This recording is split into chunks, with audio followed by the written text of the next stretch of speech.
అందరికీ నమస్కారం. రియల్ రాశి ఫలాలు ఛానల్ కి స్వాగతం. మిథున రాశి వారికి జరిగే శుభాలు అశుభాలేంటో తెలుసుకుందాం. ఈ వీడియోని తప్పకుండా చివరి వరకు చూడండి. ఈ వీడియోని ఇంకా లైక్ చేయకపోతే వెంటనే లైక్ చేయండి. ప్రతిరోజు మీ రాశి ఫలాలు అందరికంటే ముందుగా తెలుసుకోవాలంటే క్రింద కనిపిస్తున్న రెడ్ కలర్ సబ్స్క్రైబ్ బటన్ ని క్లిక్ చేసి ప్రక్కనే ఉన్న బెల్ బటన్ ని యాక్టివ్ చేయండి. అలాగే ఈ వీడియోని తప్పకుండా మీ మిత్రులందరితో షేర్ చేయండి. ఈ రోజు మీరు ఎప్పటి నుంచో గొడవపడాలనుకుంటున్నా మీ శత్రులు మిమ్మల్ని గొడవకు ప్రేరేపించడంతో మీకు గొడవలు జరగవచ్చును, కానీ గొడవ పరిష్కారం కాదని మీరు తెలుసుకోవాలి. ప్రశాంతంగా కూర్చొని గొడవను పరిష్కరించుకోండి. మీ శ్రీమతికి మీరు బాగా విస్ఫుటంగా అర్థం చేసుకోవడం ద్వారా మాత్రమే ఆమెకి సపోర్టు ఓదార్పునివ్వగలుగుతారు.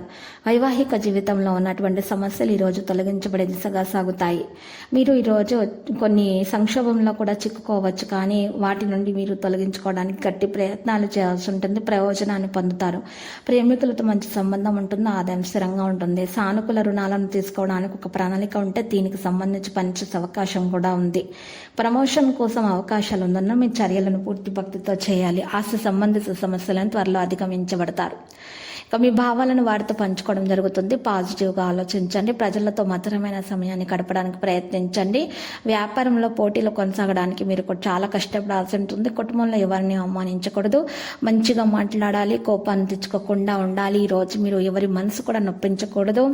ఈరోజు మీరు జనాలతో చాలా ప్రేమగా మాట్లాడాల్సి ఉంటుంది. మృదువుగా ప్రయత్నించాల్సి ఉంటుంది. మీరు ఇష్టపడేటువంటి వ్యక్తితో ప్రేమలో పడబోతున్నారు. ఈరోజు మీకు ప్రేమ సానుకూలమైనటువంటి ప్రతిపాదనలోనే ఉంది. మరి మంచి గాలి వీచే అవకాశాలు కూడా కనిపిస్తున్నాయి. మీరు ఈరోజు హెల్త్ కోసం చాలా పాటుపడాల్సి ఉంటుంది. మంచి ఆరోగ్యం కోసం సమతుల ఆహారం తీసుకోవాలి. యోగా, వ్యాయామం, ప్రాణాయామం చేయాల్సి ఉంటుంది. ఉద్యోగంలో ముందంజలో ఉంటారు. ఉద్యోగంలో మీపై చాలా మంది ఈర్ష్యతో ఉన్నారు, కానీ మీరు ఎవరిని కూడా పట్టించుకోకూడదు. మీ పని మీరు చేసుకుంటూ పోండి. మీకు విజయం ఖచ్చితంగా సాధ్యమవుతుంది. లక్కీ సంఖ్య 31. లక్కీ కలర్ అయితే ఊదా. పరిహారంలో వెంకటేశ్వర స్వామి ఆలయ దర్శనం చేసుకొనిట మరి ఓం నమో వెంకటేశ అని 108 సార్లు జపించడం వల్ల మీకు దోషాలు పరిహారం అంతే అంతా శుభమే కలుగుతుంది. ఇక మీకున్నటువంటి ఆటంకాలు తొలగించబడతాయి. అప్పుల బాధ తీరిపోతుంది. ఎవరైతే సంతానం లేని వారు ఉన్నారో వారికి సంతానం కొరకు గట్టి ప్రయత్నాలు చేయాల్సి ఉంటుంది. మరి పరిహారాలు చేయాల్సి ఉంటుంది.